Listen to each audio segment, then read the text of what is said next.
आज 9th class का हम सेकंड टॉपिक एनर्जी के बारे में पढ़ेंगे।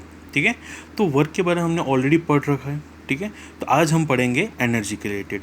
अगर मैं एनर्जी और वर्क के बारे में बताने जाऊँ तो एनर्जी और वर्क एक दूसरे के पहलू हैं। ठीक है, अगर एनर्जी होगी तो हम वर्क कर पाएंगे, अगर वर्क कर रहे हैं इसका मतलब ये है कि हमारे अंदर एनर्जी है।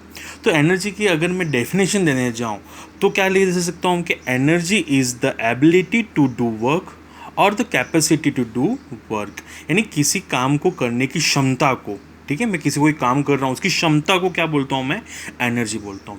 अगर हम देखने जाएँ तो एनर्जी जो होती है इस यूनिवर्स में वो नंबर ऑफ टाइप्स की है। ठीक है, इसके कुछ एग्जांपल मैंने बता रहा हूँ मैं, जैसे कि काइनेटिक एनर्जी हो गई, पोटेंशियल एनर्जी हो गई, मैकेनिकल एनर्जी हो गई, सोलर एनर्जी हो गई, विंड एनर्जी हो गई, न्यूक्लियर एनर्जी हो गई, जियोथर्मल एनर्जी हो गई, टाइडल एनर्जी हो गई, बायोमास एनर्जी हो गई, इलेक्ट्रिकल एनर्जी हो गई, थर्मल एनर्जी हो गई, हीट एनर्जी हो गई, लाइट एनर्जी हो गई। यानी number of types of energies होती रहती हैं।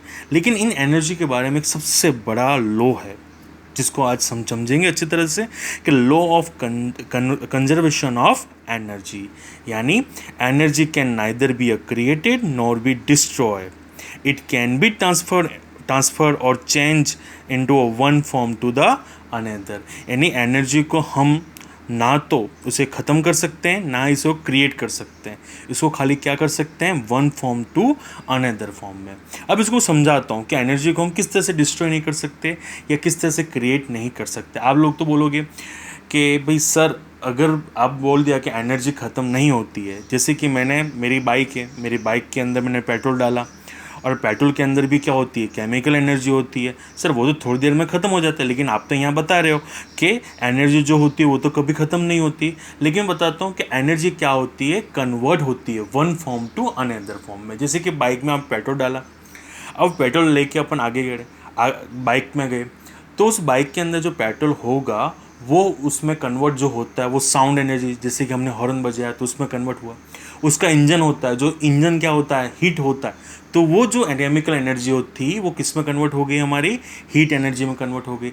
उसके आगे जब रोड पे चलता है तब हम ब्रेक लगाते हैं तो फ्रिक्शन फोर्स लगता है, तो उसमें बहुत सारी जो एनर्जीज होती है वो उसमें ख़त्म होती रहती है, यानी कन्वर्ट होती रहती है। इसलिए हमारा पेट्रोल क्या हो जाता है, यूनिवर्स में वापस, यूनिवर्स से जो पेट्रोल मिला वो यूनिवर्स से मिला और वापस वो यूनिवर्स में चला गया। दूसरा एग्जाम्पल लेते हैं, जैसे कि मैं बता देता हूँ, एक कॉल होता है।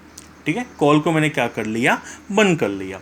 उस कॉल को बंद करने के बाद कॉल को जो बंद किया तो वो जो कॉल के पास जो था वो बंद होकर किस में कन्वर्ट हो गया, हीट एनर्जी में। अब उस बंद हुआ जो कॉल है उसके ऊपर हम क्या रख देते हैं, पानी रख देते हैं, उस पानी को हीट करते हैं। तो वो हीट एनर्जी से क्या होगा कि वहाँ पर से उसके अंदर से हवा निकलेगी और उसके ऊपर क्या कर देते हैं, हम छोटा सा टरबाइन रख देते हैं वहाँ पर। तो टरबाइन उस हीट एनर्जी खातिर उस पानी से क्या निकलेगी, वहाँ पर से वेपर निकलेगी और वेपर क्या करेगी, उस टरबाइन को घुमाएगी। तो घुमाने से क्या होगा, वो जो हीट एनर्जी थी वो किस में कन्वर्ट हो गई, इलेक्ट्रिकल एनर्जी में। और इलेक्ट्रिक एनर्जी से वो कहाँ जाएगी, पावर स्टेशन में। पावर स्टेशन से कहाँ पर आएगी, हमारे घरों में, घरों के अंदर लाइट आएगी, वापस कहाँ पर आएगी, बल्ब के पास आएगी, और बल्ब के पास वापस वो किस में कन्वर्ट हो जाएगी, हीट एनर्जी में कन्वर्ट हो जाएगी, और वापस वो कहाँ पर आ जाएगी, हमारे इस यूनिवर्स में आ जाएगी। तो एक ज़बरदस्त सा फंडा है कि एनर्जी कभी भी हम किसी को क्रिएट भी नहीं कर सकते, ना ही इसको हम डिस्ट्रॉय कर सकते हैं। तो ये एनर्जी के लिए छोटा सा फंडा था जिसको हमने यहाँ पर समझ लिया, बहुत अच्छी इजी लैंग्वेज में इसको समझने की कोशिश की। अब इसके बताने जाऊँ कि वर्क और एनर्जी सेम एज उसका जो ऐसा यूनिट होता है हमारा, सेम एज जो वर्क का था इसका भी ऐसा यूनिट क्या होता है, हमारा जूल होता है। अगर उसका बेस यूनिट देखें तो न्यूटन मीटर भी होता है, या KG metre square upon second square. Same as CGS unit क्या होगा, उसका अर्ग होगा, और एनर्जी भी कैसी होगी, स्केलर क्वांटिटी होगी। तो ये क्या हो गया, हमारा एनर्जी के रिलेटेड का हो गया। अब हमारे जिस 9th क्लास के अंदर जो मेन टॉपिक है जिसको पढ़ना है हमें, वो है हमारा मैकेनिकल एनर्जी, जिसको हम इलोबरेट करके पढ़ेंगे और अच्छी तरह से पढ़ेंगे। एनर्जी, जितनी एनर्जी दूसरी हमने पढ़ी वो सबको इलोबरेट जो करेंगे हम 10th क्लास में करेंगे, और उसके बारे में जो डेरिवेशन करने होंगे हमें वो 11th क्लास में जाके हम और अच्छी तरह से करेंगे। ठीक है, लेकिन आज मैकेनिकल एनर्जी के बारे में बता देता हूँ। मैकेनिकल एनर्जी क्या होती है, यानी जितने भी इंस्ट्रूमेंट हैं, जितने भी ऑब्जेक्ट हैं, हर किसी के पास क्या होती है, उसके पास उसकी खुद की मैकेनिकल एनर्जी। जैसे इसके पास ये पेन है, पेन के पास क्या है, मैकेनिकल एनर्जी है। किसी पोजीशन के पास क्या हो सकती है, मैकेनिकल एनर्जी। जैसे कि इस पेन के अंदर मैंने इसको यहाँ से फोर्स दिया, ये यहाँ पर से उसने मोशन किया, ठीक है। तो इसके अंदर क्या आ गया, एनर्जी आई, ठीक है। जो मोशन के खातिर एनर्जी आती है उसे हम बोलते हैं काइनेटिक एनर्जी बोलते हैं, और जिस पोजीशन के खातिर आती है उसे बोलते हैं पोटेंशियल एनर्जी। अब मैं समझाता हूँ क्या होता है। मैकेनिक एनर्जी जो मिल के बनी होती है वो दो एनर्जी से मिल के बनी होती है, एक होता है हमारा काइनेटिक एनर्जी, दूसरा होता है हमारा पोटेंशियल एनर्जी। अब काइनेटिक एनर्जी क्या है, काइनेटिक एनर्जी के बारे में थोड़ा सा बताना चाहूँ तो मोशन जहाँ पर भी होता होगा उसे हम क्या बोलेंगे, काइनेटिक एनर्जी। अब पोटेंशियल का मतलब क्या, पोटेंशियल ऑटोमेटिक में हम समझ में आता है कि स्टोर्ड एनर्जी, जिसके अंदर क्या आ जाए, एनर्जी आ जाए, ठीक है। जैसे कि मैं बता दूं कि जैसे कि मैं यहाँ पे बता देता हूँ आपको मैं, कि जैसे कि यहाँ पर से मैंने एक गेंद ली, बॉल ले ली मैंने, उसको ऊपर से नीचे की तरफ डाला, ठीक है। ऑब्वियसली यहाँ पकड़ के उसको नीचे की तरफ डाला तो यहाँ पर से इसने एनर्जी स्टोर लेके वो कहाँ गई, नीचे की तरफ आई। तो उसने क्या किया, यहाँ पर से वो कहाँ पर आई, नीचे की तरफ आई, ठीक है। तो उसने यहाँ पर क्या कर लिया, एनर्जी स्टोर कर ली, ठीक है।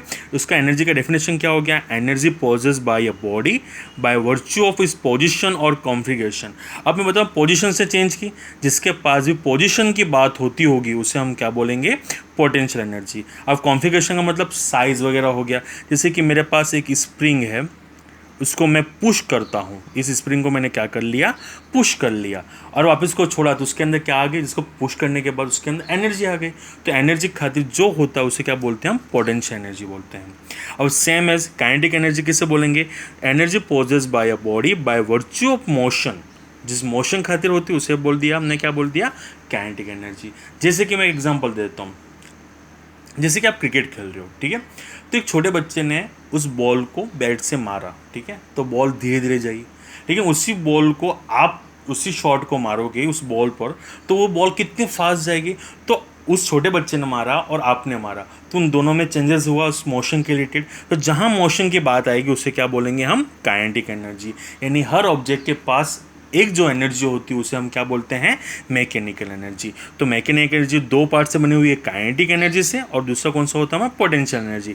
पोटेंशियल एनर्जी के बारे में समझ गए कि जो क्या करे पोजीशन के साथ, जैसे कि मैं अगर मेरे घर के ऊपर चढ़ जाऊँ और वहाँ से बॉल को नीचे फेंकूँ तो उस बॉल के पास क्या आ गई, उसके पास उसकी खुद की एनर्जी आ गई, इस बॉल के पास उसकी एनर्जी आ गई जो स्टोर्ड एनर्जी है, ठीक है। उसके अंदर दो चीज़ें याद रखनी, एक तो पोटेंशियल एनर्जी जो होती है एक पोजीशन के हिसाब से, और उसके कॉन्फ़िगरेशन, उसके साइज के हिसाब से भी इसको चेंजेस कर सकते हैं, ठीक है। और इसके अंदर एक चीज़ याद रखनी है हमें, मोशन की याद रखनी, ठीक है।